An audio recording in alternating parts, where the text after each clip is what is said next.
In this tutorial, I'll show you how to set up and use my ultimate Blender Procedural Material Pack. And I will also show you how to update the material pack when there's a new update, because I update the material pack with new materials every time I create 10 new procedural materials. So if you've purchased my ultimate material pack, then you'll get this video in the product files which you can watch, and you can also download it if you'd like to. So the first step is to download the product files from wherever you purchase the product. And currently the product is only up for sale on Gumroad and Superhive Market. So to download the files, if you've purchased on Gumroad, you want to log into your Gumroad account, and then you want to go to gumroad.com/library, or just click on the library page on your Gumroad account, and then you can find the ultimate material pack and access the files. You can also just click on the view content button on the email receipt.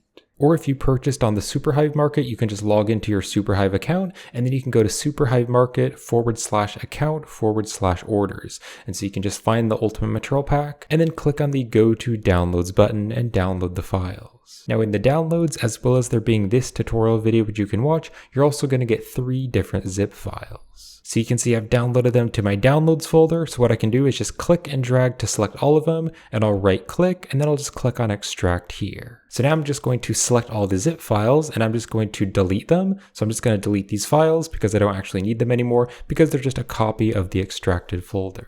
And if you're unfamiliar with my file browser, that's because I use the Linux Mint operating system, but it should work the same on Windows or Mac, so just extract the zip files. So the first zip file is the Ultimate Blender Procedural Material Pack, and so this folder has the asset library. So if I go into this folder, there's going to be 2 files. There's going to be the asset library Blender file, which comes with all of the assets. Then there's also going to be this blender assets.cats text file, and so the asset library uses this file for the catalog organization, so you just want to leave this here. Make sure you always leave it in the same folder with the asset library file. Now the 2 other zip files are actually optional, so you don't actually have to download them if you want to. So the second folder is the thumbnail images, and so this is just going to have all of the different images, the thumbnail images for the assets. But again, you don't actually need to download this if you don't want it, because the asset library Blender file is going to store all of the thumbnail images. And then the third file, this is also optional. You don't have to download it if you don't want to, but this is all of the procedural material packs. So as well as releasing my ultimate material pack and adding new updates, I also release mini procedural material packs,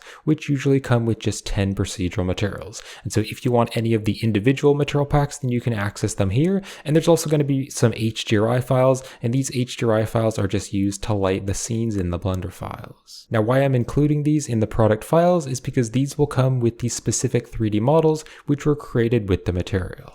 So for example, my Saturn material and Saturn rings material, also my Galaxy material, my cheese, steak, candle, and pear material, and many more materials, those were all created with a specific 3D model in mind, so I created those materials to work best for those specific 3D models. So if for some reason you want to access any of the 3D models, then you can go into the material packs folder and you can access the 3D models in these Blender files. But all of these materials are also in the asset library, so you don't actually need to use these files if you don't want to. Now all of these folders are going to have a V, so V for the version number, and then it's going to have the version number. So currently as I'm recording this, version 18 is the most up-to-date version, but I'll soon be releasing version 19, so the higher the number, the newer version it is. Now I also send out product update emails to my Superhive and Gumroad customers whenever there's a new update. So unless you've unsubscribed from email updates, then you should get update emails when there is a new update of the material pack with new materials.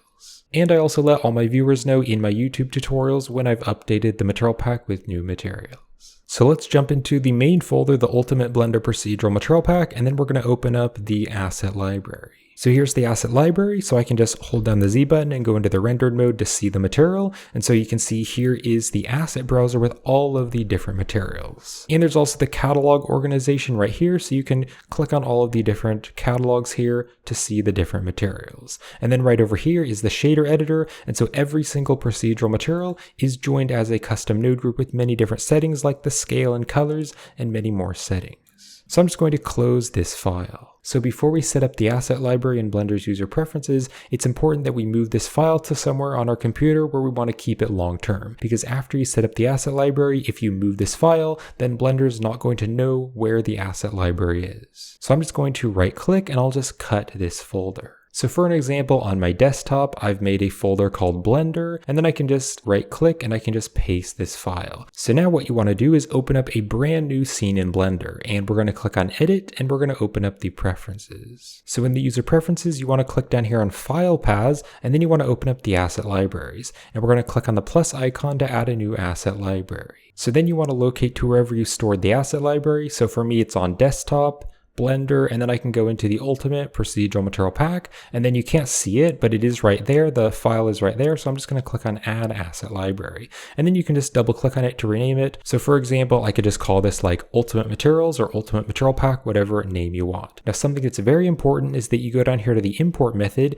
and you change it from pack to append. So if it is set to pack, then you're not going to be able to edit the materials in the shader editor. So make sure it's set to append, so that way it's basically going to make a copy whenever you drop in the materials, and you'll be able to edit the materials. And then you want to click on the Save Preferences button, and that way the asset library will be in all of your future Blender projects. So we can now close the user preferences. So now when you open up any new Blender file, what you can do is just hover your mouse right over here in the corner and click and drag over to split the window, and then you can click right here to change the editor type, and you can change this to the asset browser. Then what you want to do is click on all libraries, and this is going to show you all of the different asset libraries that you set up, and I can click on Ultimate Materials.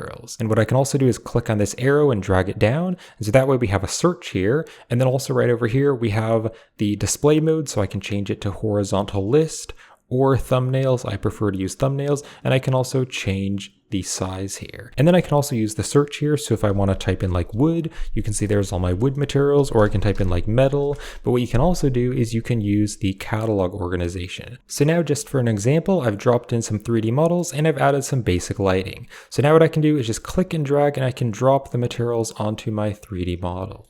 Now let's say you want to edit the materials. For example, I might want to make this cardboard material smaller. Well, what I can do is I can click over here to go to the shading workspace, or you can split the window and add a shader editor. I'm just going to click over here to go to the shading workspace, and then I can go into the rendered viewport mode. So if you select the object with the material, every single material is joined as a customizable node group with custom settings to customize the material. And so for this material specifically, it's joined into panels, so I can just click and drag to open up these panels, and then I can customize the material.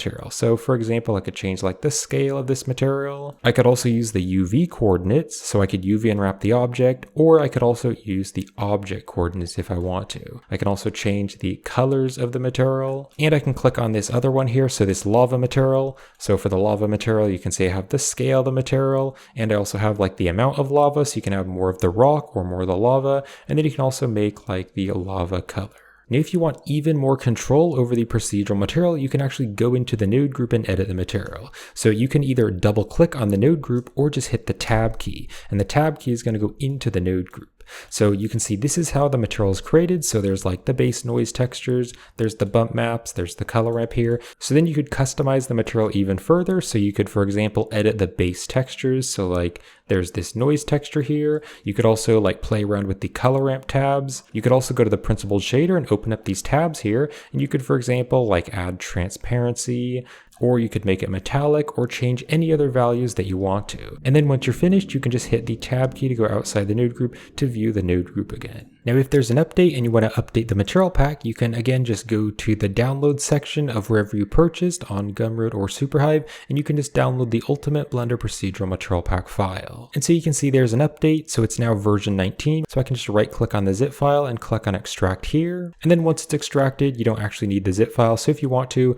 you can just delete this zip file. And then here in the Ultimate Blender Procedural Material Pack, you can see there the new version, it's version 19. So I can go back out to my downloads and I can right click, and I'm just going to cut this folder. Then I'm going to go back to the same location where I'm storing my asset library. So I can just select the old version, so select the folder, and I can just delete it or move it to the trash. Then I can just right click and I can paste the new version. Now if you open up a new Blender file and you go to your asset browser and you go to the Ultimate Material Pack, you can see that Blender doesn't actually know where the file is. And that's because the name was changed. So instead of version 18, it's now version 19. So I'm just going to click on Open Preferences. So now what you want to do is just change the path. So I'll just click on the file icon, and you just want to locate to the same folder, go inside the folder with the next version. So in this case, it's version 19, and then just click on the accept button. And then of course, very important, make sure that the import method is set to append, and then you want to click on the Save Preferences button. So now I can just close the user preferences, and there we go, we now have all of the materials with the new update.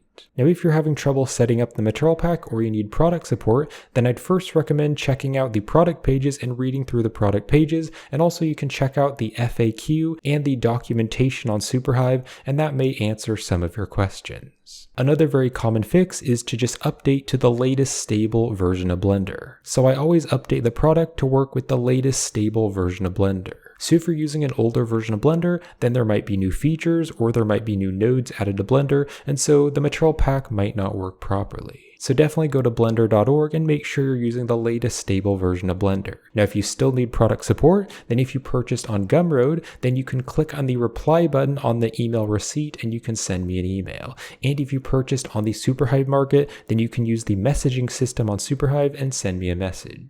So thank you for purchasing, and I hope you enjoy the material pack.